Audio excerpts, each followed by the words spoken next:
El Fútbol Club Barcelona Femení afronta este sábado su sexta final de Champions Femenina y hoy vamos a repasar las 5 anteriores. Un vídeo un tanto diferente a lo que suelo hacer en el canal, de hecho es algo que no he hecho nunca, es un repaso histórico por partidos, complicado porque no tengo los derechos, sería increíble esto pudiendo poner las imágenes de los goles, los vídeos sobre todo. Las imágenes, como siempre, habrá fotos durante el vídeo, pero molaría con los derechos. Problema, no soy millonario. Principal problema, ¿eh? Un pequeñísimo problema, muy grande, pero suscríbete y a lo mejor algún día puedo tener los derechos. Algún día. Complicado. Si esto fuera el canal de la UEFA, tendría los derechos. Pero como no lo es, vamos a repasar estas 5 finales que, por cierto, haciendo el repaso, el guión, tienen un arco narrativo bastante bueno, que si me dices, es una serie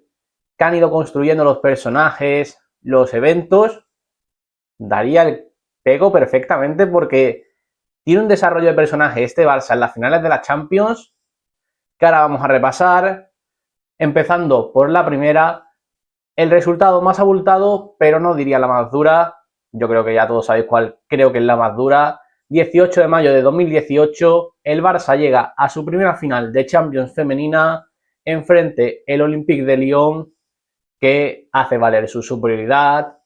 En media hora el partido está más que resuelto, con 4 goles. El Barça no entra bien a esa final y se nota mucho la diferencia que hay entre los dos equipos, tanto de nivel como de veteranía, experiencia en esas fases de la Champions. Al final el Lyon venía de ganar en ese momento 4 consecutivas, bueno, esa era la 4ª consecutiva.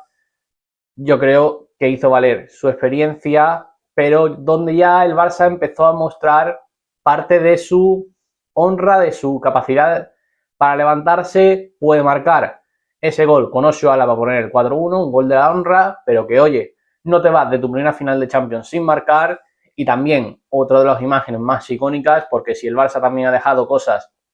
durante esas finales, son imágenes icónicas, es esa carrera que le gana Aitana Bonmatí a Van den Sanden, que, oye, ya demuestra que Aitana en esos momentos empezaba a ser una jugadora muy potente, muy reconocida a nivel mundial y llegaría al año siguiente, no habría final, pero la he querido meter esta edición de la Champions de una manera porque creo que es importante para el desarrollo del personaje que decía, que es cuando cae en semifinales contra el Wolfsburgo y Alexia suelta aquello de no hay distancia. Creo que es una frase que cambia mucho, sobre todo la consideración del Barça en Europa, de los aficionados hacia el Barça y de los propios culés hacia el Barça. Es un equipo que sabe que ya puede competir con los mejores, que lo demuestra contra el Wolfsburgo, que las alemanas le acaban ganando con un gol, un poquito de rebotes, pero es fútbol. Vale el que marca más, el que tiene mejor puntería. Y ese Barça falló en muchas ocasiones y el Wolfsburgo, la que tuvo, la metió en la jaula. ¿Qué pasa el año siguiente? Pues que el Barça llega a su segunda final en Göteborg, donde sí hubo distancia, es la realidad. Porque Alexia suelta eso de no hay distancia entre los equipos, pero el Chelsea apenas pudo competirle a ese Barça,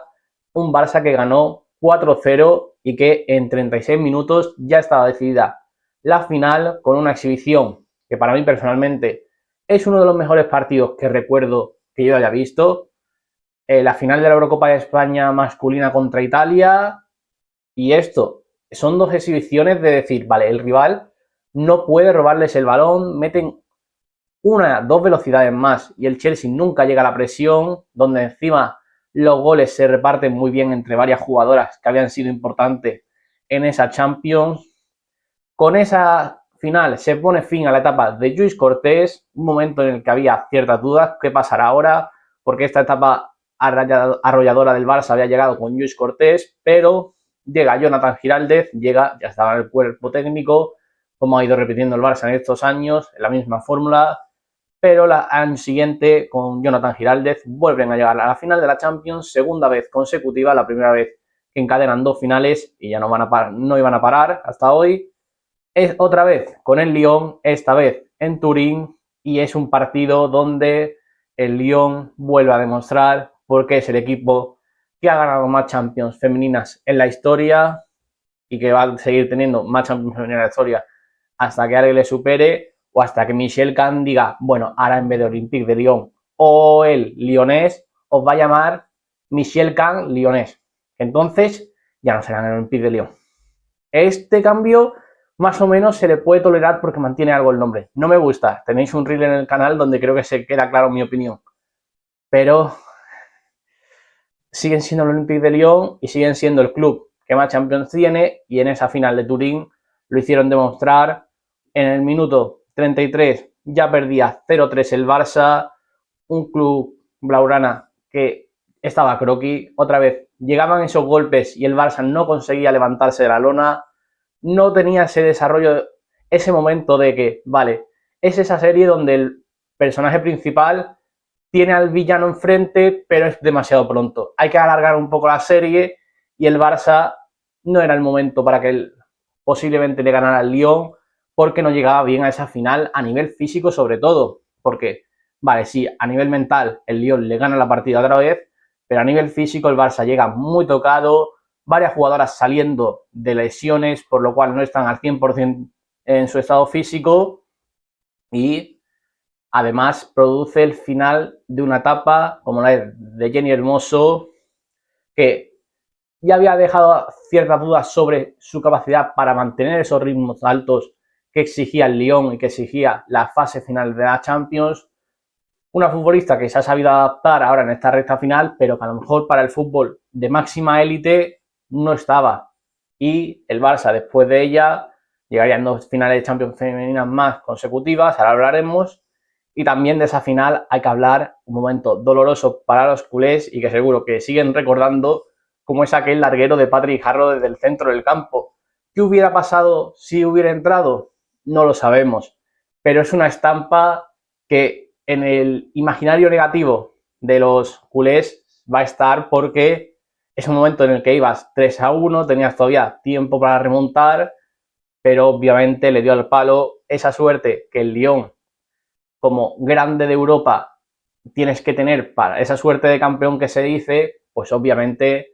el Lyon fue superior, ganó, levantó una nueva Champions, y al Barça le tocaría esperar un año más para levantar a su segunda Champions, esta vez con el Wolfsburgo, pero no fue fácil y los fantasmas del pasado revolotearon Eindhoven, porque en el minuto 37 el equipo alemán iba ganando 0-2. No tenías a Alexia Putellas, bueno, la tenías en el banquillo, pero había pasado casi toda la temporada lesionada por esa lesión de rodilla, y obviamente cualquier persona, culé o no, decía, otra vez le va a pasar lo mismo, al Barça van a volver a perder una final por no entrar bien en el partido. Pero pasaron por los vestuarios y Patrick Harrow dijo, vale, los focos durante estos años se lo han llevado todo, sobre todo Alexia y Aitana. Pues ahora me toca a mí vestirme con la capa de heroína y hacer unas exhibiciones de la historia de la Champions, no solo del conjunto culé, sino de la competición europea. 2 goles en 3 minutos para decir, vale, todo lo que ha pasado hasta ahora no ha servido para nada, 0-0, porque estamos empates, y el Wolfsburgo, que tampoco consigue reaccionar tras esos 2 goles de Patrick Harrow, pues en el minuto 70 aparece Fridolina Rolfo para marcar el definitivo 3-2 y que el Barça consiga una remontada histórica y también consiga levantar su segunda Champions. ¿Qué pasa como en toda serie? Pues que hay un momento en el que te tienes que enfrentar al villano, al boss final, y como casi todas las series, el héroe, entender el héroe, no estoy diciendo que el Lyon sea el villano máximo, no, pero en esta serie que me he montado, pues el Lyon obviamente era la bestia a superar, la bestia negra de este Barça,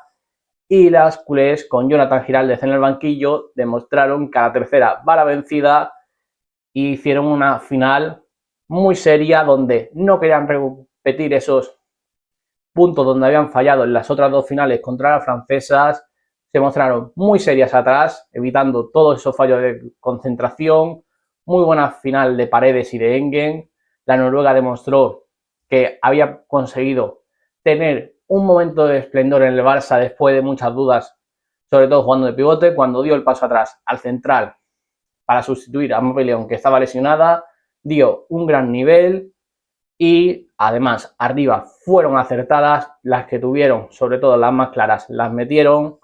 y además se les rodeó con una mística de todo San Mamés teñido de blaugrana, que es una de las imágenes del fútbol femenino, uno de los mayores desplazamientos del fútbol femenino y que obviamente tiñen y empoderan al club culé de lo que ha construido durante estos años y que encima los goles, si Patrick Harrow se había vestido de heroína en la final de Eindhoven, pues obviamente le tocaba el turno a las otras dos en esta final, que es Aitana abriendo la lata y ya en el descuento, en el minuto 95, Alexia deja una de las imágenes más icónicas desde ese momento del fútbol femenino, marca el gol, se quita la camiseta, después de todo lo que había sufrido con la lesión, que no terminaba de entrar, en ese momento parece que hace clic, que vuelve a su mejor nivel, marca el gol con el que sentencia el partido, se lleva su segunda Champions consecutiva al Barça, gana por primera vez al Lyon y que también parece que le ha devuelto la chispa, la magia a Alexia, porque a partir de ahí hace unos muy buenos Juegos Olímpicos, aunque Montse Tomé no la ponga de titular siempre y a veces juegue en los últimos minutos, y luego toda esta temporada donde ha hecho un gran curso. Enfrente estaba ese Lyon que el Barça no conseguía derrotar, que el Barça no conseguía ganar 2 Champions consecutivas, lo acabó logrando contra un equipo que había ganado 5 consecutivas y era el último que había encadenado títulos europeos. Para llegar a lo que ha hecho el Lyon, todavía al Barça le queda, porque más allá de todos los títulos totales, lo que consiguió ese Lyon fueron 5 Champions consecutivas entre 2016, 2017, 2018, 2019 y 2020. Se dice pronto, pero es obvio que el Barça ha construido un proyecto para que sea pensable que puedan llegar a eso, que es que dice 5 Champions consecutivas, son 5 años siendo el mejor equipo del mundo, que a lo mejor un año tienes que meter un gol en el culo para ganar la final, pero has estado ahí, has llegado a la final, que también igual o más complicado que ganar la final, porque al final este partido es un partido, 90 minutos, las semifinales, los cuartos son 2 partidos, si tienes un día malo te vas para casa, puedes solucionarlo en la vuelta, pero la final es donde todo se decide. Veremos qué pasa en Lisboa, mañana habrá previa del partido de la final Fútbol Club Barcelona Champions, puede ser la tercera consecutiva para las culés, la cuarta en total o la primera para Pere Romeu como primer entrenador o para Eva Peyor, que con el Wolfsburgo nunca la consiguió. Déjame en los comentarios cuál es tu mejor recuerdo del Barça en esas finales de Champions. Acuérdate de suscribirte, de dar like y te dejo por aquí otros 2 vídeos que yo creo que te van a gustar.